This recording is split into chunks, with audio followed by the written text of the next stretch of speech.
त्याची मला असं वाटतं की ही पहिली पायरी समजावी. पण सागरी विद्यापीठ झाल्यानंतर सगळ्या विद्यापीठापेक्षा मोठं विद्यापीठ हे सागरी विद्यापीठ असणार आहे आणि त्याच्यावर मत्स्य प्राण्यांवर देखील रिसर्च केला जाणार आहे. एवढं मोठं विद्यापीठ असणार.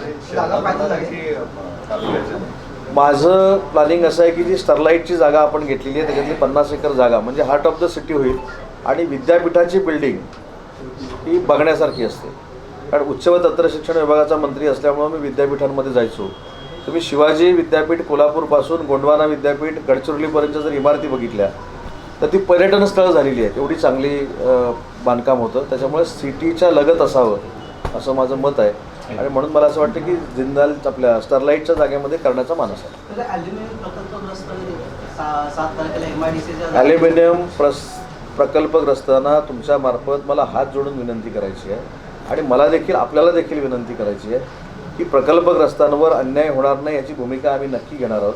परंतु 550 एकर जागा परत द्यावी ही जी भूमिका आहे ही काही जागा रत्नागिरीकरांच्या भल्यासाठी मी परत देणार नाही.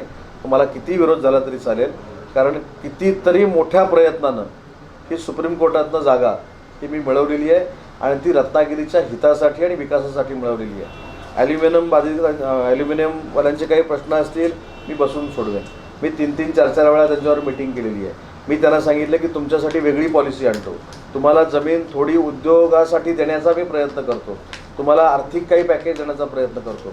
पण अशा पद्धतीनं राजकारण करणं हे काही योग्य आहे असं मला वाटत नाही.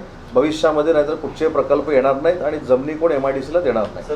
रिफायनरीचं नोटिफिकेशन हे अतिशय वेगळं आहे.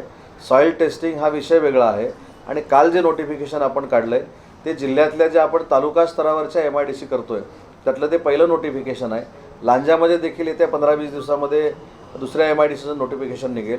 रत्नागिरी तालुक्यामध्ये नेवेंडीचं नोटिफिकेशन निघेल, मेरवीचं नोटिफिकेशन निघेल, गुहागरमध्ये नवीन नोटिफिकेशन निघेल आणि मंडणगडला देखील नवीन नोटिफिकेशन निघेल.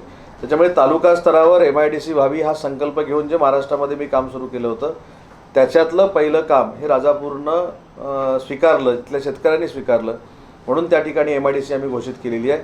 त्याचा आणि रिफायनरीच्या कामाचा काहीसुद्धा संबंध नाही.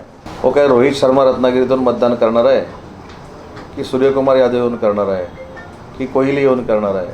मला असं वाटतं की जी विजयश्री खेचून आणली ती किती जनतेला भावलेली आहे किंवा मुंबईकरांना, महाराष्ट्रातल्या लोकांना, देशातल्या लोकांना भावलेली आहे याचा मी एक त्याचा बाधित व्यक्ती आहे. मी वानखेडे स्टेडियमला जायला निघालेलो होतो आणि लाखो लोकांच्या गर्दीमुळं मी 3 तास मंत्रालयापासून वानखेडेकडे पोचू शकलो नाही.